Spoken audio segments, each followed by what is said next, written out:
You've been lied to everything you've been told about discipline, self-control, willpower, grinding, and forcing yourself to do hard things is slowly destroying you from the inside out. The fitness gurus, the productivity experts, the motivational speakers screaming at you to wake up at 5 a.m., to crush your goals, to dominate your day through sheer force of will. They're all selling you a form of psychological self-torture disguised as success. And the worst part, it works. Until it doesn't, until you burn out, until you break. Until your body and mind rebel against the tyranny you've imposed on yourself. Today, I'm going to show you why discipline is weakness pretending to be strength, and why the most powerful people in history understood something that modern self-help refuses to acknowledge. If you want to break free from the lies that keep you trapped in cycles of burnout and self-destruction, subscribe to this channel right now. We expose the psychological warfare being waged on your mind every single day. Hit that subscribe button. Let's begin. Let's start with what discipline actually is. Strip away all the motivational nonsense and look at the mechanism itself. Discipline is the act of forcing yourself to do something your body and mind don't want to do. It is overriding your natural impulses, your desires, your inclinations, through sheer willpower. It is saying no to what you want and yes to what you think you should do. And modern culture has turned this into the ultimate virtue. The disciplined person is admired, respected, held up as the model of success. Meanwhile, the person who follows their impulses, who listens to their body, who does what feels right in the moment, is labeled lazy, undisciplined, weak. But what if that entire framework is backwards? What if discipline isn't strength at all? What if it is actually a form of self-violence that eventually destroys you? Friedrich Nietzsche understood this better than almost anyone. He talked about two fundamental forces in human nature, the Apollonian and the Dionysian. Apollo represented order, control, rationality, discipline. Dionysus represented chaos, instinct, passion, spontaneity. And Nietzsche's crucial insight was this: you need both. A life that is all Apollo, all discipline and control, becomes sterile, dead, repressed. But a life that is all Dionysus, all chaos and impulse, destroys itself through excess. The powerful life, the creative life, the truly strong life, balances both forces. But modern productivity culture has completely abandoned Dionysus. It is all Apollo all the time, all discipline, all control, all force. And it is killing people. Look at what happens to the most disciplined people, the ones who follow all the rules, who wake up at 5 a.m. every day, who never miss a workout, who track every calorie, who schedule every minute, who optimize every aspect of their lives. What happens to them? They burn out spectacularly. You see it constantly. The ultra-successful executive who has a heart attack at 45, the fitness influencer who develops an eating disorder, the entrepreneur who grinds for years and then has a complete mental breakdown, the student who studies obsessively and then can't get out of bed for months. This isn't random. This isn't weakness. This is the natural consequence of treating yourself like a machine that needs to be controlled rather than an organism that needs to be listened to. Because here is what no one tells you about discipline. It is not free. Every time you force yourself to do something against your natural inclination, you're spending psychological resources. Willpower isn't infinite. Self-control depletes. There is actual research on this. It is called ego depletion. Every act of discipline, every moment of self-control drains your mental energy, and unlike a muscle that gets stronger with use, willpower gets weaker throughout the day. This is why disciplined people often collapse at night, why they binge eat after a day of perfect diet control, why they watch trash TV after a day of focused work, why they make terrible decisions in the evening after making great decisions all morning. The discipline runs out, and when it runs out, the Dionysian forces you've been repressing all day explode out in unhealthy ways. But it gets worse, because chronic discipline doesn't just deplete your willpower temporarily. It fundamentally damages your relationship with yourself. Think about what you're doing when you discipline yourself. You're creating an internal war. Part of you wants one thing. Another part forces you to do something else. You're literally splitting yourself into controller and controlled, master and slave, and you're training yourself to ignore your body's signals, your mind's needs, your genuine desires. You're learning to treat yourself as an enemy that needs to be dominated rather than a self that needs to be understood and worked with. This is why so many highly disciplined people report feeling disconnected from themselves. They don't know what they actually want anymore because they've spent years overriding their wants. They don't know what brings them joy because they've been too busy doing what they should. They've optimized their lives so completely that they've optimized out everything that made life worth living in the first place.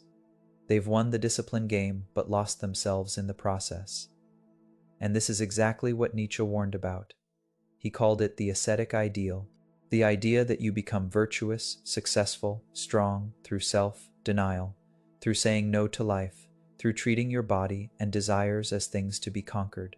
And he saw this as fundamentally anti-life, as a form of psychological self-destruction disguised as virtue. Now, the disciplined people will object. They'll say, but discipline works. I achieved my goals through discipline. I got in shape through discipline.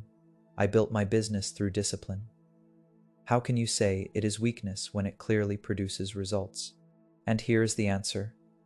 Yes, discipline produces results in the short term. You can absolutely force yourself to do hard things and achieve external success. But at what cost? What are you sacrificing? What is happening to your mental health, your relationships, your joy, your spontaneity, your creativity, your connection to yourself? Most importantly, what happens when the discipline finally fails? Because it will fail, it always does. No one maintains peak discipline forever, and when it fails, people don't just relax, they collapse. They swing wildly in the opposite direction. The person with perfect diet discipline develops binge eating disorder. The person with perfect work discipline has a nervous breakdown. The person with perfect emotional control has a complete emotional explosion. This is the discipline trap. It works until it catastrophically doesn't. So what is the alternative? If discipline is self-destruction, what replaces it? And this is where Nietzsche's concept of the Fabermensch becomes crucial. The Fabermensch doesn't need discipline because the Fabermensch has achieved something far more powerful: alignment. When your conscious goals align with your unconscious drives, when what you think you should do matches what you actually want to do, discipline becomes unnecessary. You don't need to force yourself because there is no internal resistance. This is the state of flow that athletes and artists talk about, where action happens effortlessly, where hours pass like minutes, where you're completely absorbed in what you're doing without any sense of forcing or controlling. That is not discipline. That is alignment. And it is infinitely more powerful than discipline because it is sustainable. It doesn't deplete, it energizes. But achieving alignment requires something most people aren't willing to do. It requires actually listening to yourself, actually paying attention to what energizes you versus what drains you, actually being honest about what you want versus what you think you should want, actually questioning whether the goals you're disciplining yourself toward are even your goals, or if they were implanted by society, family, media, culture. Most people never do this. They just adopt the standard script: get disciplined, work hard, achieve success, make money, get status. And they discipline themselves into pursuing goals that were never theirs to begin with.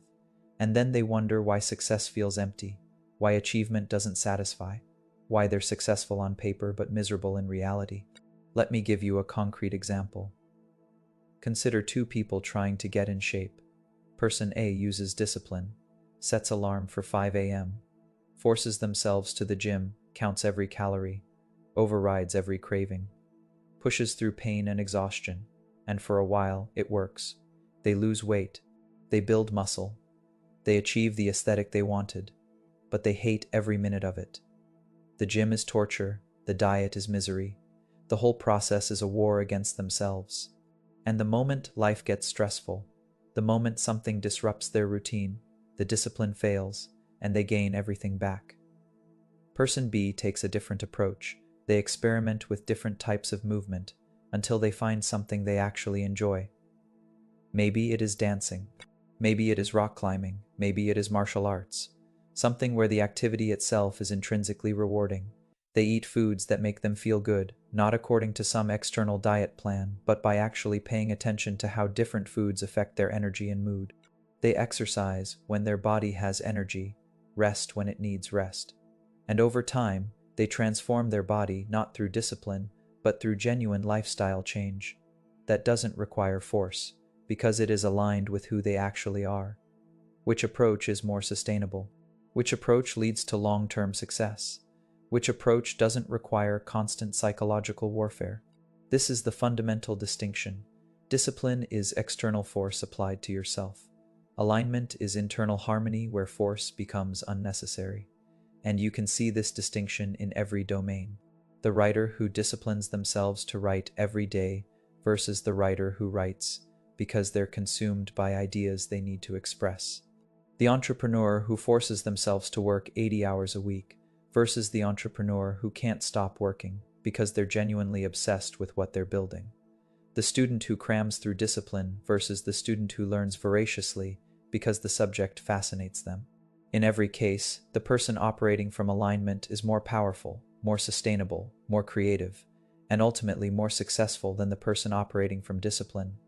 Because they're not fighting themselves, they're expressing themselves. But here is where it gets psychologically deep. Why do we glorify discipline so much if it is actually counterproductive? Why is there an entire industry built around selling discipline, willpower, grit, grinding, hustle culture? And the answer is social control. Discipline is how you make people do things they don't want to do. It is how you get workers to show up to jobs they hate. It is how you get students to study subjects that bore them. It is how you get soldiers to follow orders that might kill them. It is how you get people to conform to social expectations that don't serve them. Discipline is the psychological mechanism of obedience, and society needs obedient people. The education system doesn't teach you to follow your passions.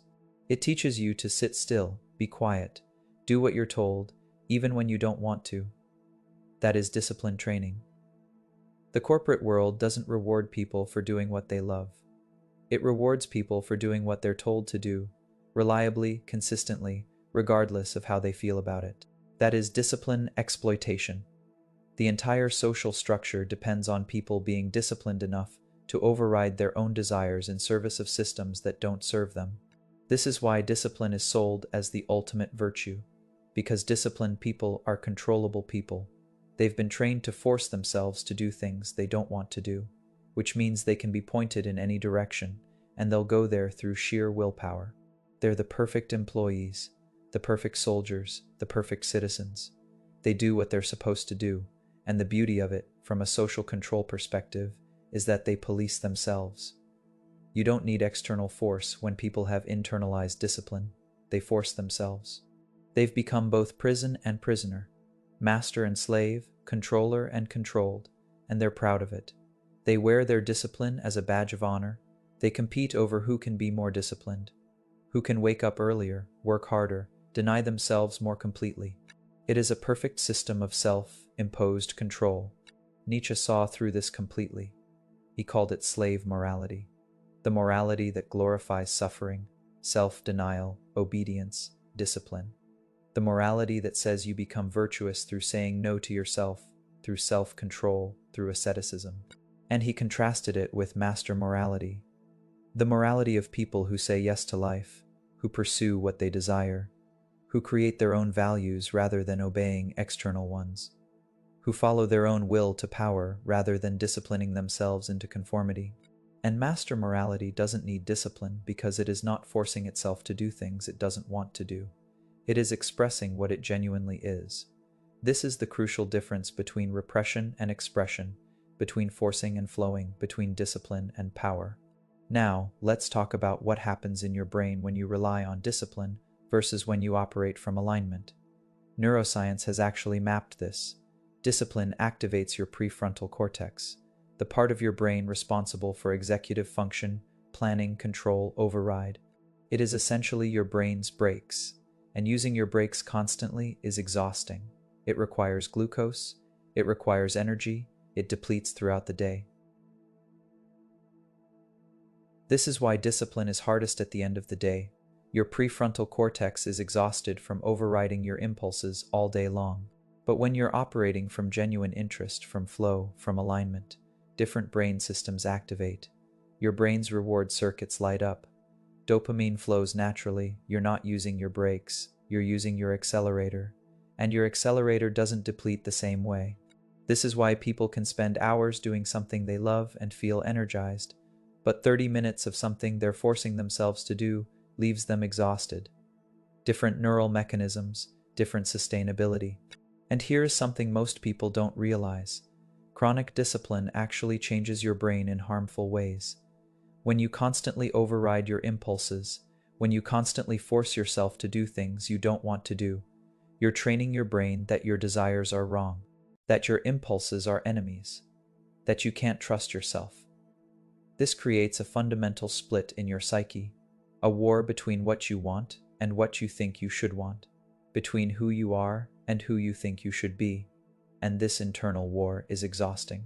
It is also the foundation of most anxiety and depression, because you're never at peace with yourself. You're always fighting yourself, always controlling yourself, always denying yourself.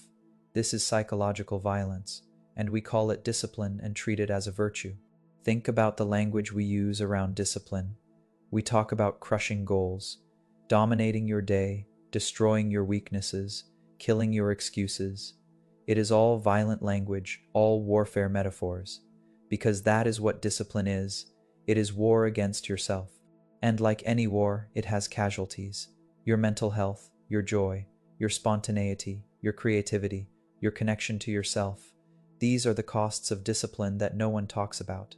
Because we're so obsessed with the results discipline produces in the short term that we ignore what it does to us in the long term. We celebrate the disciplined person who achieved success while destroying their mental health. We ignore the person who might have achieved less external success, but maintained their sanity, their relationships, their joy, their life. Because our culture only measures external achievement. It doesn't measure internal well-being. And discipline maximizes external achievement at the expense of internal well-being. Let's look at historical examples. The people we remember as most creative, most innovative, most transformative, were they highly disciplined, or were they following something else? Leonardo da Vinci didn't discipline himself into being a genius. He was insatiably curious and followed wherever his curiosity led him. He left projects unfinished constantly because something more interesting captured his attention. That is not discipline, that is flow. Einstein didn't discipline himself into revolutionizing physics. He thought about problems that fascinated him obsessively because he couldn't not think about them. Steve Jobs didn't discipline himself into creating Apple. He was driven by a vision that consumed him. These people weren't operating from discipline. They were operating from obsession, from genuine interest, from alignment between what they wanted to do and what they were doing, and that alignment gave them power that discipline could never provide. Now compare that to people who are highly disciplined but not creative. Military soldiers are highly disciplined. They can endure enormous hardship through sheer discipline, but are they creative? Are they innovative? Are they expressing themselves?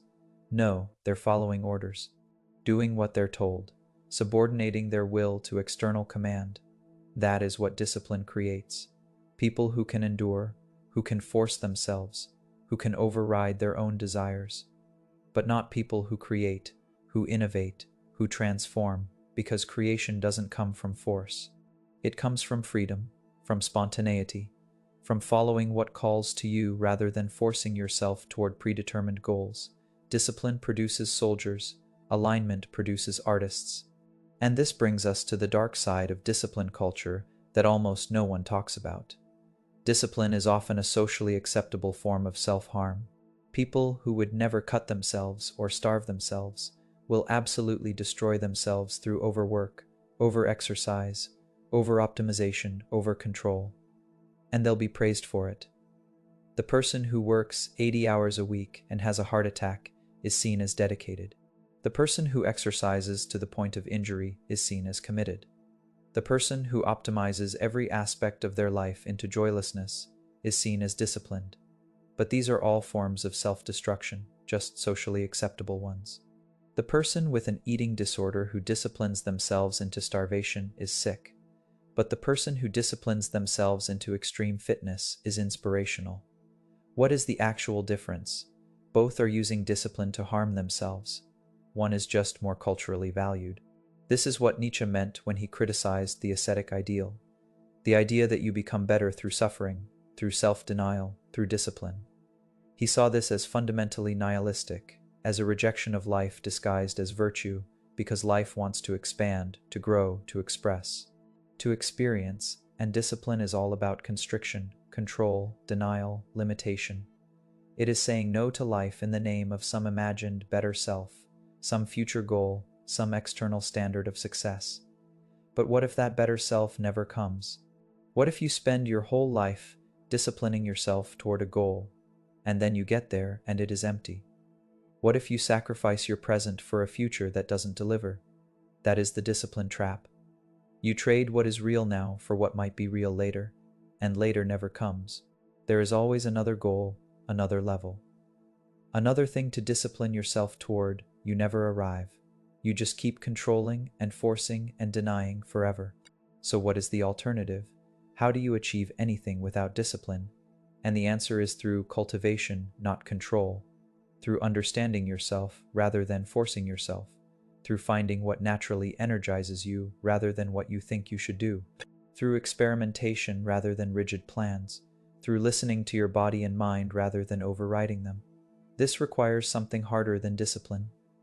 It requires self-knowledge. It requires honesty. It requires being willing to admit that maybe the goals you thought you wanted aren't actually yours. Maybe the life you thought you should live isn't the life that is right for you. Maybe success for you looks different than success looks for everyone else, and that is terrifying. Because discipline gives you certainty, it gives you a clear path. Do these things, in this order, with this intensity, and you'll get these results. It is mechanical, predictable, safe. Following your genuine inclinations is uncertain, unpredictable, risky. You don't know where they'll lead. You don't know if they'll produce external success. You might follow your passions and fail. You might listen to yourself and end up somewhere society doesn't value. That uncertainty is why most people choose discipline. It is safer, more controllable, more predictable, but it is also deader, more mechanical, more soul-crushing. And here is the final point, the deepest point, the one that Nietzsche understood that almost no one else does. The goal isn't external achievement. The goal is becoming who you actually are, not who society tells you to be, not who your parents want you to be, not who your culture expects you to be, but who you actually are beneath all that conditioning. And you can't become who you are through discipline, because discipline is forcing yourself to be who you think you should be. It is imposing an external standard on yourself and then beating yourself into conformity with that standard. That is not becoming, that is conforming. Becoming requires freedom, space, experimentation, the ability to follow your genuine impulses and see where they lead, the willingness to fail, to be weird, to disappoint people, to break from expectations, to stop controlling and start discovering, and that is terrifying to most people. So they choose discipline, they choose control, they choose to force themselves into shapes that feel safe and predictable, and they wonder why success feels empty, why achievement doesn't satisfy, why they've won the game but lost themselves. This is the final message. Discipline isn't strength. It is fear disguised as strength, fear of your own desires, fear of your own impulses, fear of what might happen if you stopped controlling everything, fear of who you might become if you gave yourself permission to be who you actually are. Strong people don't need discipline because they're aligned with themselves. Weak people need discipline because they're at war with themselves. And that war, that constant internal battle, that relentless self-control, will destroy you eventually. Not immediately, not obviously, but slowly, steadily, until one day you realize you've achieved everything you thought you wanted and you feel nothing, until you realize you've spent your whole life disciplining yourself toward goals that were never yours, until you realize you've become successful at being someone you're not. That is what discipline does. It helps you win games that don't matter while losing the only game that does. the game of becoming who you actually are. So stop disciplining yourself. Start listening to yourself. Stop forcing. Start flowing. Stop controlling. Start discovering. Stop fighting who you are. Start being who you are. That is not weakness. That is the only real strength there is. The strength to exist without apology, to want what you want, to be what you are, without discipline, without control, without force. Just pure, undiluted, unrepressed life. That is what Nietzsche meant by the will to power. Not power over yourself, power to be yourself. And that power doesn't require discipline. It requires freedom. The freedom to stop fighting yourself and start living as yourself. That is the message. That is the truth. That is what they don't want you to know. Because if you knew it, you'd stop being controllable. You'd stop being obedient. You'd stop being disciplined, and you'd start being free. And free people are dangerous not to others, but to systems that depend on your obedience. So they sell you discipline. They make you proud of controlling yourself. They turn self-violence into virtue, and you buy it until now. Now you see through it. Now you understand. Discipline is weakness. Freedom is strength. Stop forcing, start being.